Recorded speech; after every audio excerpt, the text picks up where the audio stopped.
विद्यार्थियों, एक बार फिर से स्वागत है आपका अपने ऑनलाइन बायोलॉजी क्लासेस में। हमारा मानव मस्तिष्क का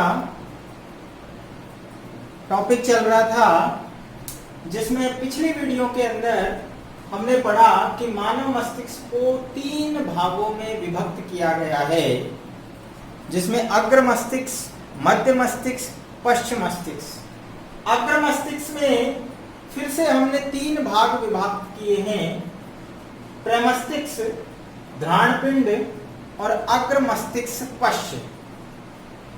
प्रमस्तिष्क को सेरिब्रम कहते हैं, घ्राणपिंड ओल्फैक्टरी लोब, जबकि अग्र मस्तिष्क पश्च को डायनसिफेलॉन कहते हैं। अग्र मस्तिष्क में प्रमस्तिष्क को हम पिछली वीडियो में कंप्लीट कर चुके हैं। जिन्होंने पिछली वीडियो नहीं देखी है वो अपनी पिछली वीडियो को देखें, और इसके बाद नेक्स्ट जो हमारी क्रम से लगातार ह्यूमन ब्रेन को लेकर सारी वीडियो अपलोड हैं, जब तक आप पिछली वीडियो नहीं देखेंगे तब तक आप इससे कनेक्ट नहीं होंगे। तो यहाँ हम अग्र मस्तिष्क का दूसरा पार्ट और तीसरा पार्ट लेकर आए हैं, जिसमें हम देखेंगे घ्राणपिंड, जिसे घ्राण मस्तिष्क या रायनसिफेलॉन कहते हैं। तीसरा भाग अग्र मस्तिष्क पश्च, जिसे डायनसिफेलॉन कहते हैं। साथ ही साथ यहाँ हमने कंप्लीट ह्यूमन ब्रेन का डायग्राम बनाया है, जिसमें हमें सभी तीनों प्रकार के जो भाग हैं, अग्र मस्तिष्क, मध्य मस्तिष्क और पश्च मस्तिष्क दिखाई देते हैं। इससे पहले हमने जो वीडियो बनाया था उसमें केवल प्रमस्तिष्क से संबंधित हमने उसमें कितनी पालियां थी उन सभी को दिखाया, लेकिन यहाँ हम कंप्लीट ह्यूमन ब्रेन को लेकर आपके सभी आगे के जितने भी इससे संबंधित भाग हैं वो सब कंप्लीट करेंगे। तो लगातार बने रहिए हमारे साथ। तो स्टार्ट करते हैं। दूसरा जो भाग है अग्र मस्तिष्क, अग्र मस्तिष्क का दूसरा जो भाग है उसे हम कहते हैं घ्राणपिंड। इसी को हम घ्राण मस्तिष्क या ओल्फैक्टरी लोब भी कहते हैं। इसे इंग्लिश में हम रायनसिफेलॉन कहते हैं, रायनसिफेलॉन। तो ये मस्तिष्क के अग्र भाग में यानी प्रमस्तिष्क गोलार्ध के आगे की ओर 2 पालियां होती हैं, जिन्हें घ्राण पाली कहते हैं, और ये गंध का ज्ञान कराने का कार्य करता है। तो यहाँ जो हमने पिछली वीडियो में मस्तिष्क का पृष्ठ व्यू देखा था, तो एक बार फिर से मैं बता रहा हूं, आप इधर ध्यान देंगे कि ये जब हम पृष्ठ व्यू मस्तिष्क का देखते हैं ऊपर से डोर्सल सरफेस से, तो आप क्या देखते हैं, ये मस्तिष्क के प्रमस्तिष्क गोलार्ध हैं, जिनमें गायराई सल्काई नजर आ रहे हैं, और ये बीच में लंबवत विदर है, जिससे 2 लेफ्ट और राइट सेरिब्रल हेमिस्फीयर डिवाइड हैं। और यहां आप देखेंगे पीछे अनुमस्तिष्क और इसके पीछे ये मेडुला ऑब्लंगेटा और मेरुरज्जु, बीच में यहां मध्य मस्तिष्क होता है जो स्पष्ट दिखाई नहीं देता है। तो यहां आप देखते हैं आगे की ओर, जैसा यहां डायग्राम में नजर आ रहा है, ये कहलाते हैं घ्राणपिंड, राइट। ये जो आपको आगे नजर आ रहे हैं प्रमस्तिष्क गोलार्ध के ऊपर की ओर, ये घ्राणपिंड ओल्फैक्टरी लोब होती हैं, जिनका कार्य हमें स्मेल अर्थात गंध का ज्ञान कराना होता है, क्योंकि इन लोब में गंध से संबंधित न्यूरॉन होते हैं जो मस्तिष्क में ऑल्फैक्टरी तंत्रिका के द्वारा हमें नाक के अंदर जाकर और हमें गंध का ज्ञान कराते हैं। तो यहाँ ये बहुत छोटी लोब होती हैं जिन्हें हम अगर वास्तव में देखें तो यहाँ नजर नहीं आती हैं, क्योंकि प्रमस्तिष्क गोलार्ध सबसे बड़ा भाग होने के कारण ये दिखाई नहीं देती हैं। फिर भी हमने यहाँ पृष्ठ सतह से ब्रेन को देखने पर आपको यहाँ दिखाया है कि आगे की तरफ ऑल्फैक्टरी लोब की पोजीशन क्या होती है। आगे चलते हैं। नेक्स्ट और जो तीसरा पार्ट है वो कहलाता है अग्र मस्तिष्क पश्च, जिसे डायनसिफेलॉन भी कहते हैं। तो जैसा नाम से ही पता लग रहा है, ये अग्र मस्तिष्क का पश्च भाग है, अर्थात आगे वाले मस्तिष्क का पीछे वाला भाग, जिसे हम अग्र मस्तिष्क पश्च कहते हैं। ये प्रमस्तिष्क और मध्य मस्तिष्क के मध्य में होता है। जाहिर सी बात है, आगे की तरफ प्रमस्तिष्क गोलार्ध है और पीछे की तरफ मध्य मस्तिष्क होता है, तो इन दोनों के मध्य में अग्र मस्तिष्क पक्ष, जिसे हम डायनसिफेलॉन कहते हैं, ये स्थित होता है और इसे ही थैलामेनसिफेलॉन भी कहते हैं। इसे ही अर्थात डायनसिफेलॉन को ही थैलामेनसिफेलॉन भी कहते हैं। सिफेलॉन हम मस्तिष्क को कहते हैं। जहां भी सिफेलॉन लगा है अर्थात ये मस्तिष्क का भाग है। सबसे इंपॉर्टेंट पॉइंट, इसकी गुहा को अर्थात इसकी जो केविटी होती है, हमने कहा संपूर्ण मस्तिष्क में अंदर खोखला और गुहाएं होती हैं। उन गुहाओं को अलग अलग नाम देते हैं। प्रमस्तिष्क गोलार्ध के अंदर फर्स्ट और सेकंड वेंट्रिकल होती हैं। तो थर्ड वेंट्रिकल जो है वो डायोसील, जिसे जो कि अग्र मस्तिष्क पश्च की गुहा होती है, अर्थात डायनसिफेलॉन की गुहा को डायोसील कहते हैं। तो ये चीज समझ में आनी चाहिए। यहाँ से क्वेश्चंस कई बार नीट एग्जामों में बहुत बार पूछा गया है कि डायनसिफेलॉन की गुहा को क्या कहते हैं, दैट इज डायोसील, अर्थात थर्ड वेंट्रिकल। आगे हम बात करते हैं, डायनसिफेलॉन को तीन पार्ट में, तीन भागों में विभक्त करते हैं। अधिचेतक, चेतक, अधस्थ चेतक। अधिचेतक को अधि अर्थात ऊपर, एपिथैलेमस, चेतक को थैलेमस, जबकि अधस्थ अर्थात नीचे, अर्थात हाइपोथैलेमस, थैलेमस के नीचे। तो यहाँ डायग्राम के माध्यम से आप देख सकते हैं कि ये मध्य मस्तिष्क, ये अग्र मस्तिष्क का पीछे वाला भाग है, ये अग्र मस्तिष्क का आगे वाला भाग जिसमें प्रमस्तिष्क गोलार्ध होता है, जबकि पीछे वाला भाग जिसमें आप देख रहे हैं एपिथैलेमस, थैलेमस और हाइपोथैलेमस, तीन अलग अलग भाग नजर आते हैं। एपिथैलेमस की बात करें तो ये डायोसील की छत बनाता है, अर्थात हमने कहा डायोसील इसकी गुहा को कहते हैं। तो गुहा अर्थात ये डायोसील है, तो इसकी छत को कौन बनाता है, एपिथैलेमस। एपिथैलेमस छत को बनाता है और इसमें रक्तक जालक होते हैं। क्या होते हैं, रक्तक जालक होते हैं, कोरोइड प्लेक्सस होते हैं, जिनसे cerebrospinal fluid that is CSF का स्राव होता है, जिसका हमने पिछले वीडियो में डिटेल से अध्ययन किया था।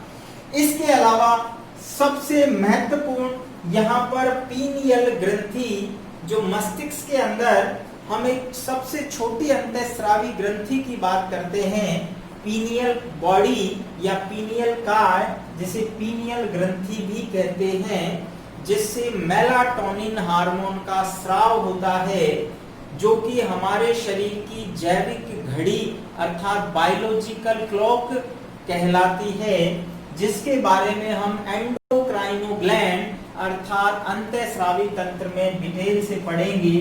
तो ये ध्यान रखने की बात है कि पीनियल ग्रंथि मस्तिष्क के एपिथैलेमस भाग में होती है और ये डायोसील की छत बनाता है। अब इसके नीचे चलते हैं तो यहाँ होता है थैलेमस। थैलेमस ये लगभग 80% भाग होता है। ये अग्र मस्तिष्क पश्च का 80% भाग बनाता है, जो कि यहाँ बीच में आप देखते हैं ये अंडाकार आकृति का होता है और यहाँ पर ये धूसर द्रव से अर्थात ग्रे मैटर से बना हुआ है। और सुख और पीड़ा, जो हमारे शरीर में सुख और पीड़ा का केंद्र माना जाता है, सुख और पीड़ा का केंद्र थैलेमस के अंदर होता है। ये अनदर इंपॉर्टेंट क्वेश्चन बनता है, सुख और पीड़ा का केंद्र थैलेमस अर्थात चेतक वाले भाग में होता है।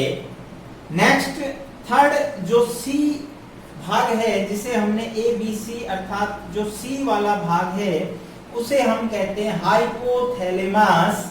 जो सी पार्ट है हाइपोथैलेमस वो सबसे नीचे है, अर्थात ये डायोसील की फर्श बनाता है। अब आप समझ गए होंगे, डायोसील जैसे मान लीजिए रूम है, इसकी जो छत है वो तो एपिथैलेमस है, बीच में थैलेमस, और जो फर्श होती है, ये फर्श जो है वो कौन बनाता है, ये हाइपोथैलेमस बनाता है। और हाइपोथैलेमस हमारे शरीर के अंदर बहुत सारी क्रियाओं का नियंत्रण करता है। और यहां से हम जानते हैं, इस हाइपोथैलेमस के नीचे आप देखते हैं तो एक छोटी अनदर एंडोक्राइन ग्लैंड, जिसे हम पीयूष ग्रंथि दैट इज मास्टर ग्लैंड, अर्थात ये हमारे शरीर की मास्टर ग्लैंड कहलाती है, जिसके बारे में आपने पिछली क्लासेस में पढ़ा होगा। यहाँ हम फिर से पढ़ेंगे एंडोक्राइनो ग्लैंड के अंदर। लेकिन सबसे इंपॉर्टेंट चीज जो है, अब पीयूष ग्रंथि के ऊपर भी हाइपोथैलेमस, हाइपोथैलेमस जो है वो इसका भी कमांडर होता है, इसलिए इसे सुप्रीम कमांडर की संज्ञा देते हैं। अर्थात ये जिस प्रकार कमांडर नीचे के सैनिकों पर अपने अपने आदेश का यानी अपने ऑर्डर को फॉलो करवाता है, ठीक उसी प्रकार एक ऑर्केस्ट्रा में बैंड मास्टर होता है, ठीक उसी प्रकार से हाइपोथैलेमस पीयूष ग्रंथि पर अपना कंट्रोल करता है और फिर पीयूष ग्रंथि अन्य ग्रंथियों पर अपना कंट्रोल करती है। तो हाइपोथैलेमस को कमांडर भी कहते हैं। यहाँ पर भूख और प्यास का केंद्र होता है। जिस प्रकार यहाँ सुख और पीड़ा का केंद्र है, ठीक उसी प्रकार हाइपोथैलेमस में भूख और प्यास के केंद्र होते हैं। नींद और क्रोध, सबसे जरूरी है शरीर का ताप। ये कई बार कई एग्जामों में पूछा गया है, शरीर के ताप नियंत्रण केंद्र, जो कि शरीर की सम स्थिति को अर्थात समावस्था को बनाए रखने में मदद करता है बाह्य एनवायरनमेंट से, तो वो हाइपोथैलेमस में ही स्थित होता है। इसके अलावा ये न्यूरो हार्मोन का सीक्रेशन करता है। न्यूरो हार्मोन्स जिन्हें तंत्रिकी हार्मोन कहते हैं, जिसमें हमने वैसोप्रेसिन हार्मोन पढ़ चुके हैं, ऑक्सीटोसिन हार्मोन होता है। ये हार्मोन हाइपोथैलेमस से सीक्रेट होते हैं, अर्थात इन्हें न्यूरो हार्मोन कहते हैं, जो कि हमारे शरीर में अन्य क्रियाओं का नियंत्रण करते हैं। तो इस प्रकार हमने यहाँ देखा कि अग्र मस्तिष्क जो है वो किस प्रकार से 3 अलग अलग पार्ट में बटा हुआ है। और पहले पार्ट में हमने प्रमस्तिष्क को पढ़ा, दूसरे भाग में हमने ध्रान पिंड को, जबकि तीसरा जो पार्ट है वो कहलाता है अग्र मस्तिष्क पश्च, अग्र मस्तिष्क, पश्च में। अगेन 3 पार्ट हैं जिनको हमने यहाँ डिस्कस किया है। इसके बाद हम लेते हैं मध्य मस्तिष्क। इसके बाद नेक्स्ट लेते हैं हम मध्य मस्तिष्क। इतने आप इसको स्क्रीनशॉट ले लीजिए एक बार।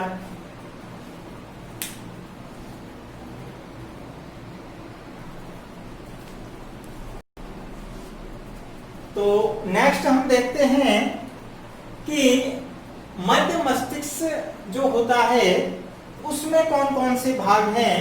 तो अग्र मस्तिष्क के बाद जो मध्य मस्तिष्क होता है वो आप यहां देख रहे हैं कि ये बहुत छोटा भाग है, अर्थात ये मस्तिष्क का सबसे छोटा भाग इसे हम कह सकते हैं, और इसे हम मीजेनसेफेलॉन भी कहते हैं।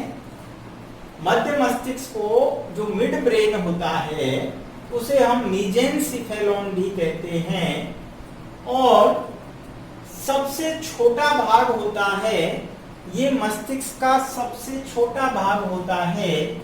इसकी गुहा को हम इंटर या सीविलियस की एक्टिव डक्ट कहते हैं। ये सक्रिय होती है, एक नली के समान। जो मध्य मस्तिष्क होता है उसकी गुहा सक्रिय नली के समान होती है, जिसे इंटर या सिल्वियस की एक्टिव डक्ट कहते हैं। नेक्स्ट हम बात करते हैं कि जो मध्य मस्तिष्क है उसमें 2 भाग होते हैं, प्रमस्तिष्क वृंतक और पिंड चतुष्टी। प्रमस्तिष्क वृंतक जिसे क्रूरा सेरिब्राई कहते हैं, जबकि पिंड चतुष्टी को कार्पोरा क्वाड्रिजेमिना कहते हैं। प्रमस्तिष्क वृंतक क्या होता है? ये एक स्टॉक के समान होता है। अब आप इसे इस प्रकार समझिए कि ये जैसे मेरे हाथ में ये मार्कर हैं, तो ये स्टॉक हैं, एक जोड़ी स्टॉक यानी वृंत के समान होते हैं। इन पर आप देख सकते हैं आगे की तरफ प्रमस्तिष्क होता है और पीछे की तरफ पश्च मस्तिष्क जुड़ा होता है। यहाँ आप देख सकते हैं कि एक जोड़ी वृंत नुमा संरचना होती है जो अग्र मस्तिष्क को पश्च मस्तिष्क व मेरु रज्जु से जोड़ती है। अर्थात ये यहाँ पर एक स्टॉक की तरह काम करते हैं, जिसमें आगे की तरफ प्रमस्तिष्क जुड़ा होता है, जबकि पीछे की तरफ अनुमस्तिष्क और मेडुला ऑब्लोंगेटा जुड़ा रहता है। तो ये एक प्रकार से अग्र मस्तिष्क और पश्चिम मस्तिष्क को जोड़ने में मदद करता है।